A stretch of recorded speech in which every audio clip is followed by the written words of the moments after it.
Hello et bienvenue pour cette revue détaillée de la 6.28. Un nouveau patch mineur est sorti, comme annoncé dans le live de 14h que j'ai passé en revue, avec son lot d'ajustement des valeurs de puissance des actions de combat, que ce soit en JCE ou JCJ. D'autres modifications du jeu ont eu lieu, mais on y viendra après. Tout d'abord, passons en revue les modifs du JCE. Celles-ci ne changeront normalement pas votre rotation, ni même vos openers. D'après les devs, elles sont là pour à la fois rééquilibrer les jobs dans leur ensemble, mais aussi pour rétablir la balance entre mêlée et distant. Les premiers n'ayant clairement plus le désavantage d'avoir des moments où ils ne peuvent pas attaquer sur le dernier tiers. Donc, le guerrier voit le Sapfender et la révolte se faire buffer. Ce sera particulièrement le premier qui apportera le plus de DPS, surtout si vous faites bien gaffe à en mettre le maximum dans la fenêtre de burst de groupe. Yukizuri, dont je vous mettrai en description le lien vers sa chaîne YouTube, a d'ailleurs fourni l'augmentation attendue en DPS pour chaque job affecté par cette mise à jour. Et le guerrier peut s'attendre à un buff de 1,23%. Et c'est bienvenu, car les devs se sont rendus compte que les changements apportés au job en 6.21 n'étaient pas suffisants. Le sage voit une augmentation significative sur Phlegma 3, mais comme c'est un OGCD qui revient toutes les 45 secondes, ça donne un buff de seulement 1,6% sur son DPS global. J'ai un peu de mal à comprendre le commentaire des devs par contre, comme quoi c'est sa nature d'OGCD qui permet d'augmenter le niveau de puissance générale. En vrai, comme il change les puissances seulement de 10 en 10, c'est surtout que c'est plus difficile d'ajuster sur les GCD les plus récurrents, et l'équilibrage est plus simple sur les autres actions. Enfin bon. Passons au faucheur qui était clairement en reste par rapport aux autres DPS mêlés, malgré son buff en 6.2 sur sa combo de base. 3 actions ont été augmentées. Communio et tranchage du lémur qui interviennent toutes les minutes, et moisson abondante qui n'est utilisée, elle, que toutes les 2 minutes. Apparemment ce serait pour rééquilibrer les dégâts des faucheurs dans et en dehors de ces bursts. J'imagine donc qu'il faisait pas mal de dégâts dans le deuxième cas de figure, mais dans la méta des bursts à 2 minutes, c'est clairement un désavantage. On va donc pouvoir espérer une augmentation de 1,88% du DPS. Le Bard a quant à lui eu un buff mineur. C'est d'ailleurs le plus faible de toute la 6.28 puisqu'il est évalué à 0,8%. C'est la flèche empyréenne qui a vu sa puissance augmenter. Les explications en français sont assez étranges puisqu'il y est dit que la puissance de base de tous les DPS physiques distants a été revue à la hausse, alors que le danseur n'a rien eu. Cette assertion n'est pas sur la version anglophone, donc on va juste l'ignorer. Pour le machiniste, c'est vraiment majeur, puisque le buff de son DPS global est estimé à 2,61%, et c'est le plus haut de toute la 6.28. Faut dire que la triplette foreuse encre tronçonneuse a encore été augmentée, de même que pyro explosion et flambée. C'est toute la rota qui va prendre un coup de boost, en dehors, comme pendant les phases de burst, et il en avait bien besoin. Enfin, tous les DPS mages ont été buffés eux aussi. Oui, même le mage noir, qui pourtant n'était pas des plus démunis. Il va recevoir un boost global de 1,63% grâce au changement de puissance sur Xenoglossie, Infect, et surtout Enochien, via le trait Enochien amélioré 3. Ce sera seulement de 1,43% pour l'invocateur suite aux augmentations sur Suppuration, Flamme de l'Enfer, Fureur tellurique et Rafale aérienne. Donc une capa pour chaque primordial de base. Et pour le mage rouge, c'est sa phase de burst mêlée qui a été significativement buffée et permettra de monter d'1,92% ses dégâts au global. Tout ça est, d'après les devs, dans une logique d'amener les DPS distants au niveau des mêlées ou pas loin. Voilà pour le JCE. Pour le JCJ, le rééquilibrage arrive à point nommé pour la nouvelle saison de Crystalline Conflict. Ils se sont apparemment basés sur ce qui se passait au plus haut niveau, ce qui est normal puisqu'aux échelons les plus bas, c'est plutôt votre maîtrise générale du JCJ qui comptera. Et contrairement au JCE, c'est la majorité des jobs qui a été modifiée, en positif comme en négatif. Aussi, pas d'estimation d'impact sur le DPS, vu que c'est surtout le burst qui compte dans ce mode de jeu. Trêve de bavardage, passons sur chacun des jobs. La transcendance du chevalier noir était trop utilisée, donc le remplissage de sa jauge a été ralenti pour passer à 135 secondes. Modulo le tick server. La variance de sa puissance a par contre été accrue puisqu'elle fera moins de dégâts avec une barre de PV pleine et plus si elle est quasi vide. Pour les pistes sabreurs, c'est que du buff, mais surtout utilitaire puisque seule la nébuleuse fait plus de dégâts. L'aurore soigne plus, la transcendance protège maintenant contre l'ennemi ciblé, et l'air d'effet de la giclée de sang en soigneur n'est plus bloqué par les obstacles. Tout ça est dans une logique de renforcer le côté tank du job, et d'après les devs, d'augmenter leur taux de victoire.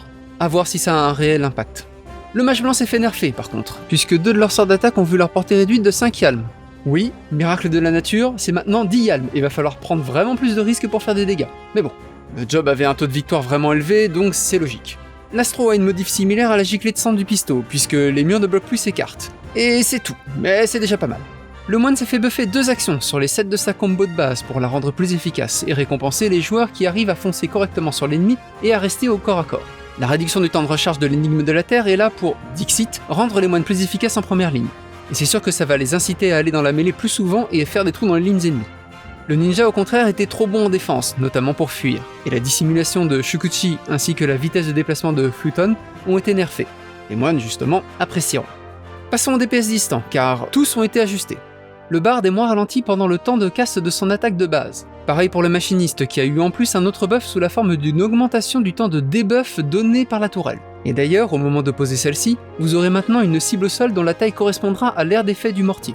Quant au danseur, le renforcement défensif de la danse tranchante est bienvenu parce que son usage incite vraiment à ce que l'équipe adverse se concentre sur lui. C'est beaucoup de dégâts de zone par quelqu'un qui peut pas se défendre.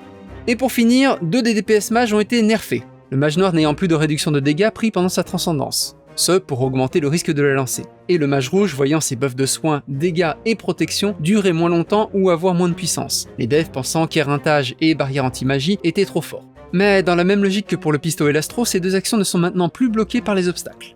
Par contre, l'invocateur dont le taux de victoire en Crystalline Conflict est assez bas, d'après les devs, a été fortement amélioré vu que la puissance de son action de base, quelle que soit la phase dans laquelle le joueur est, a été augmentée. Et Méga Brasier n'est plus bloqué par les obstacles. Autant c'est pas forcément impactant sur le front, autant en Crystalline Conflict, ça va faire des trous. On en a fini avec les valeurs numériques, mais quelques autres changements ont été faits dans le jeu. Le premier, et j'en ai parlé, c'est l'ouverture de la 4ème saison de Crystalline Conflict. Pensez à aller chercher vos récompenses d'ailleurs. Aussi, toutes les pièces d'équipement de Nalonk et du Continuum Fractal vont pouvoir maintenant être teintes. Mais surtout, et ça concerne nos amis nord-américains, un nouveau centre de données, Dunamis, avec 4 mondes, ouvre ses portes dans la région. Pour rappel, la loterie résidentielle se tiendra le 5 novembre, donc ne tardez pas si vous comptez déménager. Enfin, plusieurs bugs ont été corrigés, certains sans importance, d'autres non. Notamment, pour revenir sur le JCJ, D'épuration ne sera plus utilisable après avoir subi un plongeon météore ou une hystérie, et le traité de l'excogitation se déclenchera maintenant à coup sûr. Pour le JCE, maintenant, Dosis Krasik soignera bien via le Cardia. Les pièges des canalisations sildiennes se déclencheront toujours, et les récoltes dans la base de la Félicité insulaire compteront pour les hauts faits. Bon, c'est sympa tout ça, mais il y a quand même quelques petites choses à commenter sur ce patch. Sur le JCE, le guerrier devrait combler son retard, mais pas forcément dépasser les autres tanks. De même pour le sage, quoiqu'il était déjà assez proche du mage blanc, et pour le faucheur. Pour les 3 jambes en tout cas, la variance au sein d'un même rôle devrait baisser, et c'est clairement positif. C'est pareil pour les DPS physiques distants, même si le bard n'avait pas vraiment besoin de ça, mais c'est mon main donc je vais pas me plaindre. Le danseur était déjà préféré aux autres, donc il n'a logiquement rien eu. Et le machiniste va certainement remonter dans l'estime des gens avec toutes ces modifs. Par contre, pour les DPS mages, je suis assez circonspect. Le fossé entre le mage noir et les 2 autres a été creusé encore plus, et je peux comprendre l'argument du « c'est plus difficile à optimiser, donc on doit récompenser ça », mais ce serait le seul job conçu dans cette optique, et ça ferait un peu tâche. L'invocateur et le mage rouge vont de leur côté être probablement assez équivalents, donc rien à redire de ce point de vue-là. Quant au rééquilibrage mêlé distant, même si les distants resteront probablement un peu moins bons, c'est une bonne idée à court terme pour P5 à P8S. Mais perso, j'ai un peu peur que ça réduise les options de conception de combat pour la suite des raids. Ou alors il faudra un rééquilibrage à chaque fois qu'un nouveau contenu difficile sort, au prix de celui des anciens contenus de même difficulté que des joueurs font en mini-level, soit parce qu'ils choisissent cette option, soit parce que c'est du fatal. Ça va à l'encontre de la philosophie qu'ils ont montré jusque-là à garder les vieilles instances pertinentes, même maintenant. Donc j'appréhende un peu la pente vers laquelle on se dirige. Pour le JCJ, je ne saurais pas trop dire, vu que j'en ai pas fait tant que ça après la première saison de Crystalline Conflict. J'ai par contre appris à travers ce patch que des buffs étaient bloqués par les obstacles, et je n'ai aucune idée de s'il en reste, ou si les 4 actions modifiées pour enlever cet aspect étaient les dernières. Ça reste à vérifier en jeu. Dans l'ensemble, Square Enix veut clairement pousser à la prise de risque, et c'est pas un mal. Mais autant ça marche en classé avec des pick-up, autant quand ils feront du ranking par équipe, j'ai peur que le manque de jeu avec le blocage de ligne de vue, d'autant plus avec le buff de Méga Brasier, risque de surtout être un festival de mort par burst, vu que 3 voire 2 personnes suffisent pour tuer quelqu'un en même pas 2 secondes et demie. Et autant ça passe sur du WoW, autant dans un JCJ de type escorte comme sur Crystalline Conflict, l'organisation et la synchronisation des équipes risquent de voir des matchs où personne n'ose jamais avancer. En tout cas, ça fait plaisir de voir que les devs sont actifs sur l'équilibrage de ce contenu, et le font vivre même au bout de presque 1 an.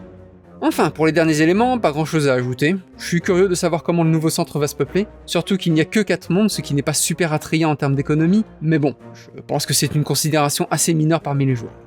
Et voilà, on en a fini avec ce patch. Merci d'avoir regardé cette vidéo. Comme d'hab, abo, like, partage, lien vers les autres réseaux en description. Et sur ce, guerriers et guerrières de la lumière, à la prochaine!